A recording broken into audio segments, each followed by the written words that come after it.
2011 वो turning point. उससे पहले बहुत बहुत स्ट्रगल किया मैंने अपनी पर्सनल लाइफ में। मैं स्टडी में एक एवरेज स्टूडेंट रही हूँ। मैं हर टाइम ऐसे तितलियों को देखती थी विंडो के बाहर कि रंग कौन भरता है विंग्स में।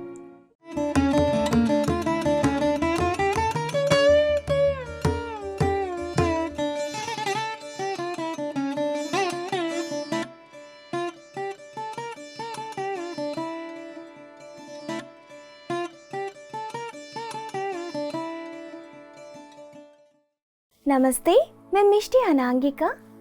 आई am from Shantiniketan, West Bengal. 2019 से मेरी मेडिटेशन की जर्नी स्टार्ट हो गई थी, लेकिन उससे पहले बचपन से जब मेरी उम्र रही है 9 साल, तब से ये जर्नी स्टार्ट हुई है। आप कह सकते हैं कि पास्ट लाइफ कनेक्शन।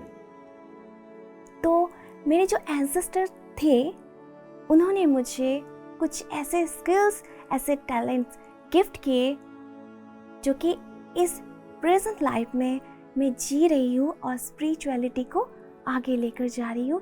इस जर्नी को मैं फील कर रही हूँ, एक्सपीरियंस कर रही हूँ। जब मेरी उम्र रही है 9 साल, तब से मुझे कई सारे डिफरेंट आवाज़ें सुनाई देती थी और मुझे स्पिरिट्स दिखाई देना स्टार्ट हो गया था।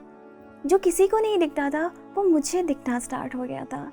मैंने घर पे बताया तो मेरे फैमिली मेम्बर्स, घर वालों ने सोचा कि ये वहम है, कुछ गलत फहमियाँ हैं, मैं झूठ बोल रही हूँ या फिर बातें बना रही हूँ, क्योंकि रियलिटी में तो ये पॉसिबल नहीं है। डॉक्टर्स को दिखाया गया, साइकियाट्रिस्ट तक मैं पहुँच गई, लेकिन कोई रिजल्ट नहीं मिला, क्योंकि मेरे अंदर कुछ ऐसी चीज़ें पनप रही थी, कुछ ऐसे चेंजेस आ रहे थे जो कि मैं फील कर रही थी, लेकिन मैं एक्सप्रेस नहीं कर पा रही थी दूसरों को कि मुझे कुछ ना कुछ हो रहा है, कुछ ऐसे एबिलिटीज़ मेरे अंदर है। और तब तक मुझे पता भी नहीं था ये टैलेंट्स है, एबिलिटीज़ है। ये मुझे गिफ्ट किया मेरे एंसेस्टर ने, मेरे ग्रेट ग्रैंडफादर ने। मैं इस वजह से बहुत ज़्यादा ब्लेस्ड हूँ। I am so thankful to him. 2011 वो टर्निंग पॉइंट। उससे पहले बहुत बहुत स्ट्रगल किया मैंने अपनी पर्सनल लाइफ में। मैं स्टडी में एक एवरेज स्टूडेंट रही हूँ। मैं हर टाइम ऐसे तितलियों को देखती थी विंडो के बाहर कि रंग कौन भरता है विंग्स में। ये कैसे आवाज़ें जो आती है कोयल, कौवे की, ये डिफरेंट चीज़ें कौन करता है, इंसान को कौन बनाता है, कौन है? जैसे अल्लाह, गॉड, जीसस, भगवान, देवी देवता, कौन है ये? कौन बनाते हैं इसे? कई सारे सवालों में मैं उलझती रही। जितने दिन बीतते गए, एक एक स्टेप, सीढ़ी आप कह सकते हो कि मैं चढ़ती गई, एक एक लेवल क्रॉस करती गई और मुझे बहुत कुछ जानने को मिला। 2011 वो टर्निंग पॉइंट, मेरी बहन की डेथ हो गई, जो कि अनएक्सपेक्टेड था मेरे लिए। वो फर्स्ट डेथ था कि इसे मानना कि डेथ क्या है, वो बहुत ज़्यादा भयानक होता है। जिनके साथ में छोटे छोटे वक्त बिता रही थी, छोटे छोटे पल हम एक साथ टाइम स्पेंड करते थे, कैसे मैं उन्हें छोड़ सकती हूँ? ज़िंदगी भर के लिए मैं उसे देख नहीं पाऊंगी, ये कैसे पॉसिबल है? लेकिन यहाँ पे मैं समझ नहीं पाई तब कि ये मुझे कुछ सिखाने के लिए मेरी बहन आई थी। उसका भी ये पर्पस था और मुझे अपने पर्पस तक पहुँचाने के लिए। बहन की डेथ से पहले मेरी बहन 2 हफ्तों से मुझे बोल रही थी, जैसे उनका डेथ हुआ उसने वो कहानी मेरे साथ शेयर किया। तो मुझे लगा कि ऐसे वो बना रही है, मुझे कहानी बना रही है। मैंने इग्नोर किया। जहाँ पर डेथ हुई उनकी, वहाँ सिर्फ उनकी डेथ नहीं हुई थी, और एक पर्सन भी थे, उनका एक्सीडेंट हुआ था।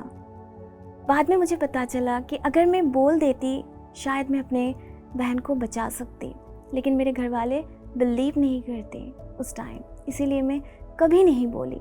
मेरे सपने में भी 1 हफ्ते तक मैंने देखा मेरी बहन की डेथ हो गई है और बहुत सारे लोग आए हमारे घर पर, बहुत रो रहे हैं, लेकिन तब भी मैंने नहीं कहा। यूनिवर्स ने मेरे तक बहुत सारे साइंस पहुंचाए रास्ते में जब मैं आई गई, लेकिन तब भी मैंने कुछ नहीं कहा, क्योंकि मुझे डर था कि मेरी मम्मी बहुत डांटेगी कि फिर से तुम ये बनाना स्टार्ट कर दिया है, कहानी बनाना। लेकिन तब भी मेरे साथ ये सारी चीज़ें हो रही थी, लेकिन मैं चुप थी और एक एक नेगेटिव पॉजिटिव चीज़ें हो रही थी। बहन की डेथ होने के बाद मैंने डिसाइड किया, नहीं, कुछ ना कुछ तो है, तो इसे मुझे कंटिन्यू करना है और मुझे जानना है। मैं घर के अगेंस्ट जाकर कोलकाता आ गई। आने के बाद स्टडी कर रही थी, लेकिन वही सारी चीज़ें रिपीट हो रही थी। जहाँ से मैं दूर भागना चाहती थी, कहीं ना कहीं स्पिरिचुअलिटी मेरे अंदर जकड़ के बैठ गई थी। जैसे पत्री जी कहते हैं ना कि स्पिरिचुअलिटी, मैंने जानने को कोशिश की कि क्या है स्पिरिचुअलिटी। मुझे पता चला बाद में, जो कि 2022 को पता चला, लास्ट ईयर,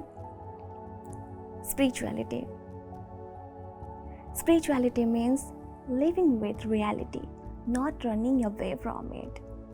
ये पति जी कहते हैं, और जो कि बहुत बहुत सच है और जिनसे मैं कनेक्ट कर पाती हूँ। आप अपने रियलिटी से कभी भी दूर नहीं भाग सकते। वो रियलिटी क्या है? सोल। तब तक मैं अपनी जर्नी में सोल को जान चुकी थी। 2016 स्ट्रगल वही चल रही थी, फाइनेंशियल, हेल्थ, करियर, सब कुछ में मैं स्ट्रगल कर रही थी, लेकिन मैंने गिव अप नहीं किया। खुद को जान रही थी और आगे बढ़ रही थी। बहुत सारे लोगों ने रोका टोका कि तुम्हारे लिए पॉसिबल नहीं है ये सब कुछ करना, तुम अपना करियर बिल्ड नहीं कर सकते हो, अकेली लड़की क्या करेगी, कोई गॉडफादर नहीं है, बैकबोन नहीं है, तुम कैसे करोगे। बहुत नेगेटिविटी मेरे अंदर इंक्रीज हुई, लेकिन कोई ऐसा सोर्स था जो कि मुझे बार बार कहते रहे, तू कर सकती है, तू कर सकती है, you are the power, you are so unique Mishti, तू कर सकती है। और मैं आगे बढ़ती गई। 2016 मेरा जो ट्विन फ्लेम था उसका डेथ हो गया, वैसे ही जैसे बहन का हुआ। और एक टर्निंग पॉइंट, भगवान के ऊपर बिलीव, आस्था सब टूट चुका था कि अब मैं क्या करूं। मेरे को कुछ समझ में नहीं आया था। मैं बहुत ज़्यादा चैंटिंग करने लगी कि काश वो आ जाए लौट के, लेकिन मेरे ड्रीम्स में, मेरे विज़न में, मेडिटेशन में, तब मैं 5-10 मिनट के लिए मेडिटेशन करती थी, इतना ज़्यादा नहीं। ध्यानी तब मैं नहीं बनी थी, लेकिन ये सब कुछ एक्सपीरियंस कर रही थी, एक्सप्लोर कर रही थी। फिर उन्होंने कहा तुम इस तरीके से चलो, तुम्हें कोई ना कोई सोर्स आएगा, तुम्हें हेल्प ज़रूर मिलेगी, लेकिन मैं तुम्हारे साथ हूँ। और उनकी जो प्रेजेंस है मैं हर टाइम फील करती थी। 2017 में एक बहुत बड़ा इंसिडेंट हुआ और एक धक्का। मुझे लगा अब मुझे सुसाइड करना चाहिए, फिर भी मैंने गिव अप नहीं किया। फिर भी मेरे को किसी ने बचा लिया है, कोई डिवाइन एनर्जी या एनर्जीज कह सकते हैं। मुझे स्पिरिट्स फिर से रैंडमली दिखाई देना शुरू हो गया, फिर से आवाज़ें कि हम तुम्हारे साथ हैं, तुम आगे बढ़ो। जो आवाज़ें हैं मैं वो एक्सप्रेस नहीं कर सकती हूँ, एक्सप्लेन नहीं कर सकती हूँ कि कितनी मीठी आवाज़ें हैं। मुझे तब तक पता चला कि मैं कोई नॉर्मल सोल नहीं, मैं एक ओल्ड सोल हूँ और ये पास्ट लाइफ कनेक्शन है जो कि मुझे गिफ्ट में मिला है और मुझे एक टाइम भी वेस्ट नहीं करना है। 2019 मैंने मेडिटेशन स्टार्ट किया फर्स्ट टाइम एक्टिवली। नम म्योहो रिंगेक्यो, गौतम बुद्धा। और फर्स्ट अचीवमेंट तब साइक्लोन डिक्लेयर कर दिया गया था और छुट्टियां लग चुकी थी कॉलेज, यूनिवर्सिटी, स्कूल्स में, कोलकाता में। मैंने सोचा अगर मेडिटेशन में सब कुछ बदल सकता है तो इस साइक्लोन को मैं रोक सकती हूँ, ट्राई करने में क्या हर्ज है। और अगर पॉजिटिव रिजल्ट्स मिल गया तो बेनिफिट्स मेरा भी है और सबका भी है, तो और ज़्यादा फेथ, बिलीव, ट्रस्ट मुझ में आ जाएगा। एकदम सही हुआ। दोपहर को मैंने मेडिटेशन स्टार्ट किया, नॉन स्टॉप में चैंटिंग करती गई रात तक, और भोर में करीब 5 बजे या 5:30 बजे के अंदर सनराइज मुझे सूरज नज़र आई। और सबसे पहले मैंने ये बात बताई जिन्होंने मुझे कहा था कि तुम मेडिटेशन करो, और मैं इग्नोर करती रही। तब से लेकर आज तक मैं मेडिटेशन करती आ रही हूँ, और इस मेडिटेशन की वजह से मैं अपने 7 आर्कएंजल्स से मिली। इस मेडिटेशन की वजह से मैं अपने सोलमेट, सोल फ्लेम से मिली। इस मेडिटेशन की वजह से मुझे अपना सही करियर पाथ मिला है। इस मेडिटेशन की वजह से मैं हर टाइम मुस्कुराती हूँ, खुश रहती हूँ, जो एक नॉर्मल इंसान के लिए थोड़ा सा डिफ़िकल्ट हो सकता है, लेकिन मुझे बिल्कुल भी नहीं लगता, क्योंकि मैं एनलाइटनमेंट में हूँ। माइंड, बॉडी, सोल एक साथ है इस मेडिटेशन की वजह से। इस मेडिटेशन की वजह से मैं पत्री जी से मिली, जो कि मेरे लिए सबसे बड़ा उपहार है।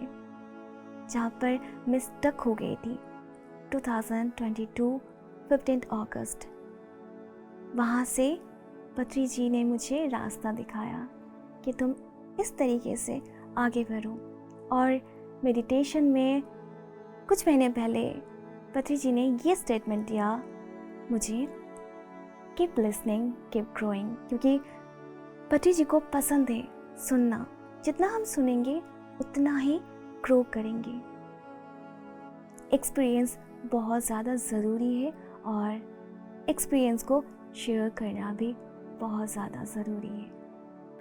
पर्सनली मैं सभी को मेडिटेशन की सलाह देती हूँ, क्योंकि इस मेडिटेशन के ज़रिए ही मुझे अपना सोल पर्पस मिला है, और मैं अपने मकसद पर कामयाब हो रही हूँ। चीज़ों को ज़्यादा आपको मैनिफेस्ट करने की ज़रूरत नहीं पड़ती है।